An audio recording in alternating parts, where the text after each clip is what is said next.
Today, on How It's Made. Crosscut saws.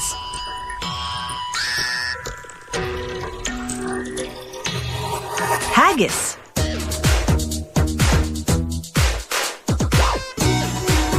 And collectible firearms.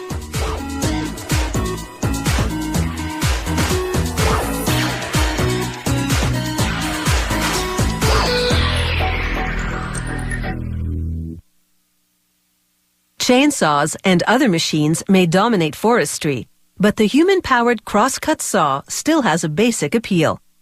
Pushed and pulled through the trunks of trees, its jagged blade can handle any job. That is, until the person operating it runs out of gas. Making a crosscut saw is an exact science that dates back centuries.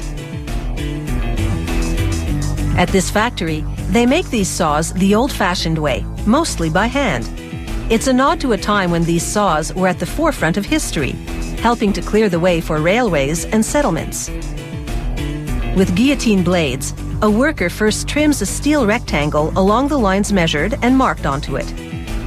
The trimming gives it a distinctive taper and establishes the correct dimensions. This particular saw is a one-person model, so it's just under a meter long. Using a punch cutter, the worker carves gullets in the steel. These are the valleys between saw teeth through which sawdust and debris are cleared. He cuts one gullet every 2.5 centimeters.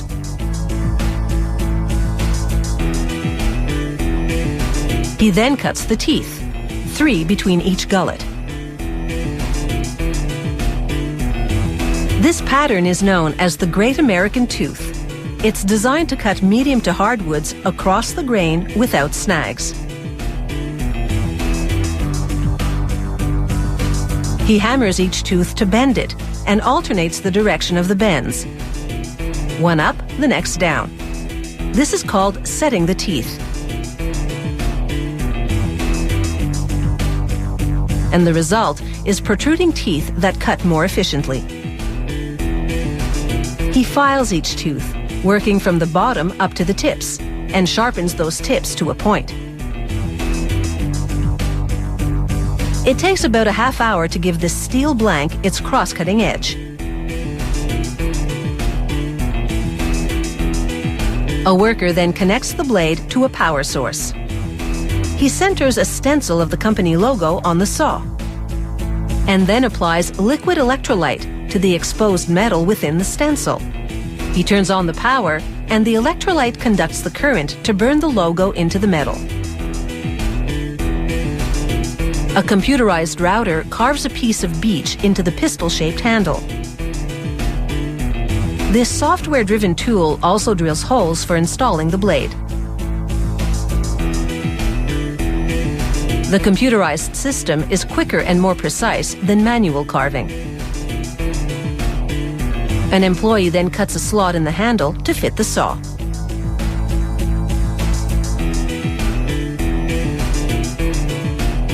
He sands the edges of the handle until it's smooth. He then inserts the crosscut saw blade into the handle.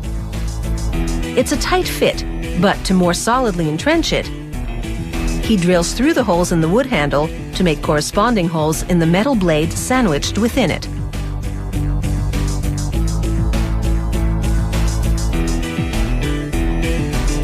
He inserts screws into the handle, securing the blade to it.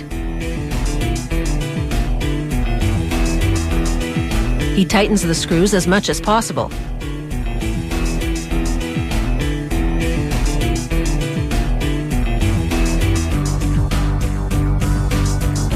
And this one-person saw is now complete. A two-person crosscut saw is crescent-shaped and longer to cut through bigger trees. The teeth are also more substantial, with deep pitches between them. Sawdust will be expelled through these deep pitches, so there's no need for gullets in this particular cutting edge.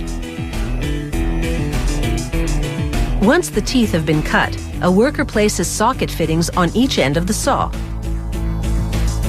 He pounds and rivets to secure the fittings to the blade. These fittings will be used to install a different kind of handle, known as a fist grip, which is more suitable for a two-person saw. It's essentially a wooden dowel that just slides into the socket fitting. It's taken about an hour to make this crosscut saw.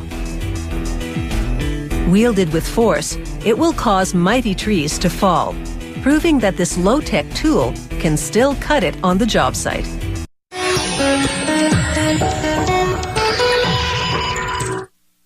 Haggis is Scotland's national dish, made from minced lamb and beef encased in beef intestine.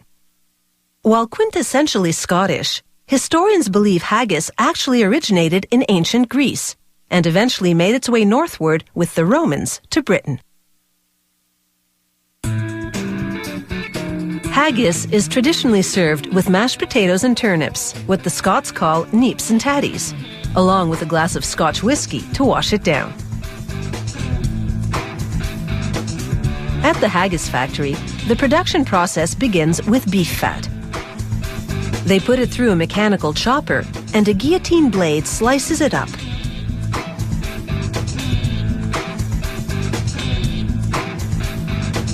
The chunks of fat go into a large cook tank. They fill the tank with water and simmer the fat for 2.5 hours.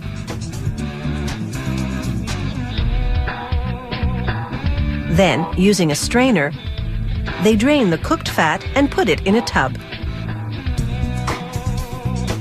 Then they empty the tub into a mincer. Next, they chop up lamb lungs. Haggis recipes sometimes also use heart and liver. They simmer those in a cook tank as well for 2.5 hours. Using a strainer, they drain and remove the cooked chopped lungs and transfer them to a tub. They now take dried shredded onions and rehydrate them with some stock from the cooked meat. They pour the onion and stock mix into the tub with the cooked lungs, then empty the whole thing into the mincer to join the ground fat.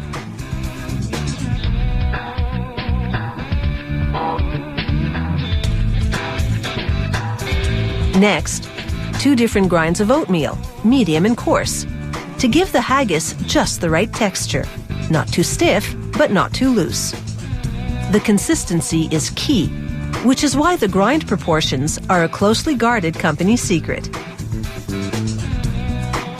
Also hush-hush, the composition of the spice blend they now add. All the company will divulge about this seasoning is that it includes salt and pepper.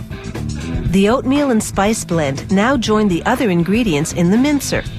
And there you have it, the finished haggis mix, ready to be stuffed into casings. In keeping with tradition, the company encases its haggis in beef intestines. After a thorough cleaning, the intestines are stored in salt. Before use, they soak in cold water overnight to desalinate. This also softens them up until sufficiently pliable for the stuffing process. On the filling line, workers slip an intestine over what's called the stuffing horn. Then, with a knee, activate a lever that triggers the machine to pump out a set amount of haggis mix. On this run, they're preparing the 453-gram size. They close the casing on either side with a thick aluminum staple. Now they spread the haggis out on cooking trays and pierce each casing to let air escape as the casing shrinks during cooking.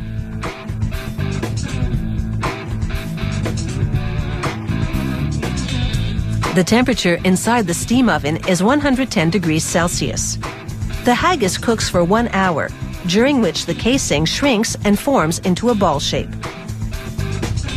Once the haggis come out of the oven and cool, workers cut them apart. Each haggis goes into a printed plastic bag, then into a vacuum sealer. The machine draws out 99.9% of the air before sealing the bag. This vacuum packing process extends a 7 to 10 day shelf life to 4 weeks. The packaged haggis now drop into a tank of hot water. The bags instantly shrink and thicken by 25%, making them significantly more durable. Haggis may date back to ancient Greece, but it's certainly changed with the times. This company also makes a 1-minute microwavable version, a canapé format, and even vegetarian haggis. Far beyond what Robert Burns could ever have imagined.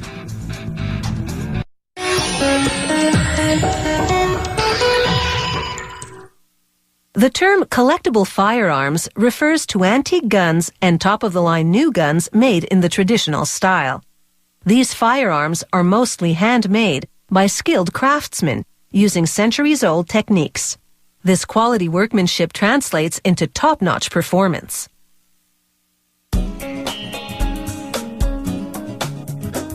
This company in England has been manufacturing rifles and shotguns since 1835.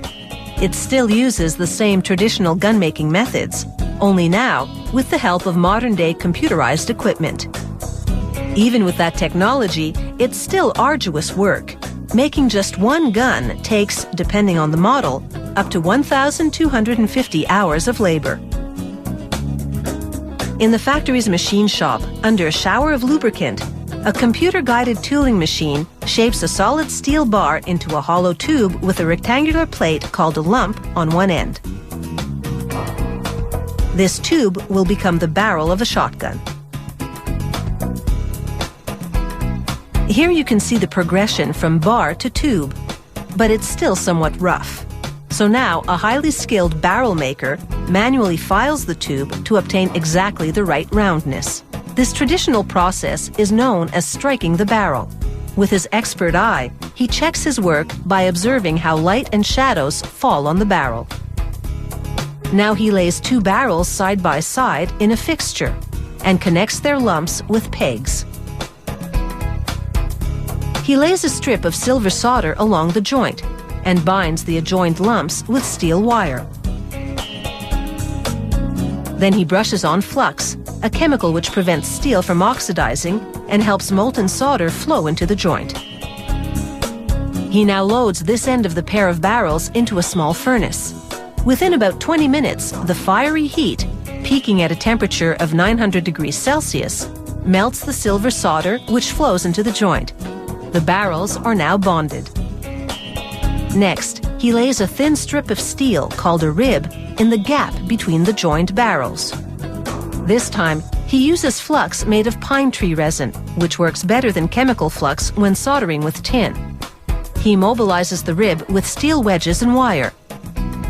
Then, using a hand torch, melts tin solder to fix the rib between the barrels. After removing the wire and wedges, he cleans off the flux and excess tin with abrasive paper, revealing a seemingly seamless double barrel. Now he mounts the double barrel on a fixture and coats what's called a lapping rod with oil and an abrasive powder. He moves the rod back and forth within the barrels until their inside is ground to within 3/100ths of a millimeter of the required diameter. This process also smooths the interior of the bore to a mirror-like finish. The barrel maker then polishes the outside surface to a shine. Meanwhile, the action body, the part that houses the gun's mechanics, has already been roughly shaped. Now the final machining in a bath of paraffin to wash away the metal debris. In a process called spark erosion, copper electrodes of varying shapes erode the steel to create the required slots, holes, and recesses. Quite the transformation from what started out as a solid piece of steel. It's critical that the action's 60-plus intricate components fit together with ultimate precision. Once again, nothing beats the traditional method. The actioner blackens the component with a smoke lamp. Here, he's fitting the trigger plate. He positions it in the action, taps a few times, then removes it. The black soot marks left behind indicate where the plate needs to be filed down. He repeats this procedure again and again until the plate fits perfectly. He does this with each and every one of the action's components. Using the same marking method, he also files the lumps on the barrel to fit to the action perfectly. They hook onto a cross pin and serve as the hinge on which the barrel pivots against the action. He also marks and files the face of the barrel so that it fits perfectly with the face of the action. Such flawless precision is the hallmark of top-of-the-line firearms.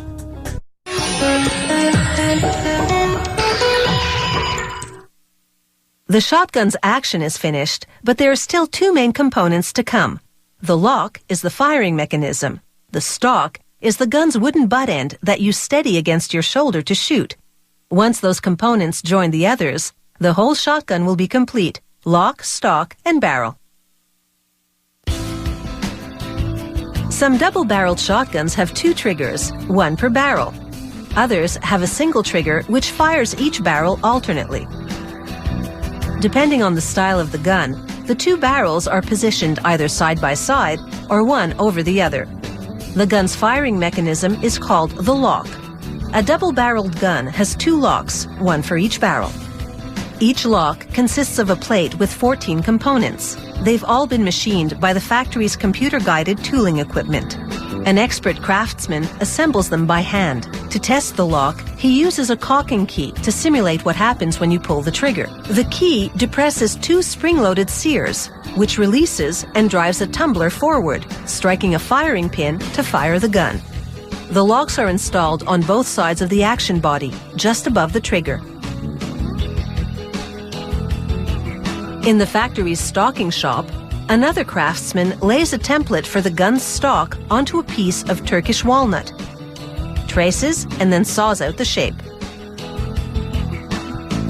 The wood appears quite ordinary now, but wetting it a bit shows the rich grain, which an extensive finishing later on will bring out.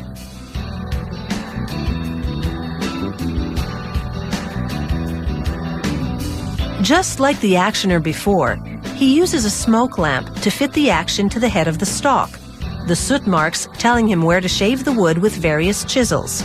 This meticulous process takes more than 40 hours, because he first has to strip the action of all its parts, then fit the main body into the stock, then reassemble the action piece by piece, fitting each and every one into the wood separately.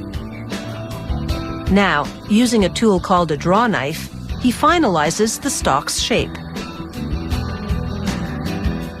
By the time he finishes, the block of walnut has gone from this to this. A finishing specialist now applies linseed oil mixed with a hardener and polishes the wood many times over until the wood is lustrous. In the factory's engraving shop, decorative work is underway on each lock plate. An engraving artist first draws the design on paper, then on the plate in pencil. She then uses a sharp tool called a graver to cut the design into the metal plate. This process, while painstaking, requires minimal pressure.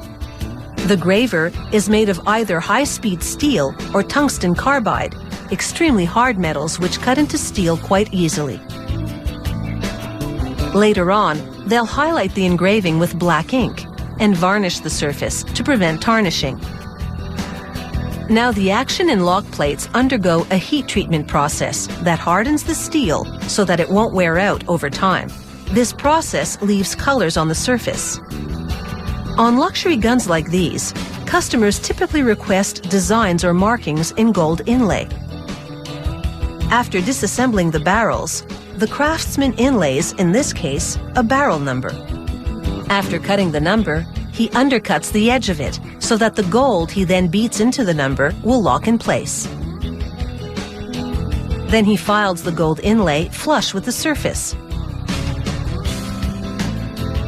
and smooths off the excess with an abrasive stone.